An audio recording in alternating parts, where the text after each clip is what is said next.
একজন অসাধারণ ব্যক্তি অসাধারণ হয়, তার পেছনের মূল কারণ হচ্ছে সাধারণ একটি কাজ। সাধারণ কাজের মাধ্যমে একজন মানুষ অসাধারণ হয়।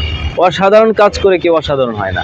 কিভাবে দেখুন, যেমন দারোয়ানকে সালাম দেওয়া, আসসালামু আলাইকুম রহমতুল্লাহ, ভাইয়া কেমন আছেন। এই যে দারোয়ানকে আপনি সালাম দিলেন, তাকে জিজ্ঞেস করলেন, তার সাথে আপনি মুসাফা করলেন, এটা একটা ছোট্ট কাজ, সাধারণ কাজ। কিন্তু এই কাজটাই যদি কেউ করে সে কিন্তু অসাধারণ হয়ে যাবে।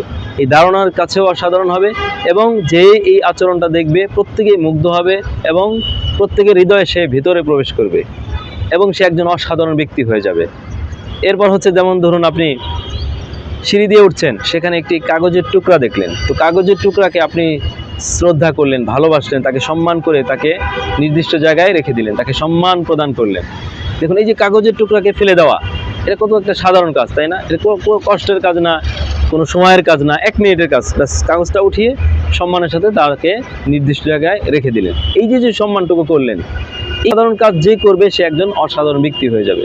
এরপর ধরুন যেমন আপনি আপনার দূরবর্তী কোনো আত্মীয়, মানে কাছের কেউ না, রক্তের কেউ না, বা অপরিচিতই, কিন্তু আপনি শুনেছেন যে অমুক অসুস্থ, তার কাছে আপনি গিয়েছেন, তার কাছে আপনি খোঁজখবর নিয়েছেন, বারবার জিজ্ঞেস করেছেন, তার খোঁজখবর নিয়েছেন।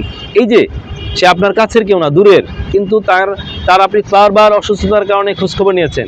এই যে কাজটি কিন্তু খুব একটা সাধারণ ব্যাপার, কিন্তু এই কাজটি যে করবে সে না অনেক অসাধারণ হয়ে যাবে।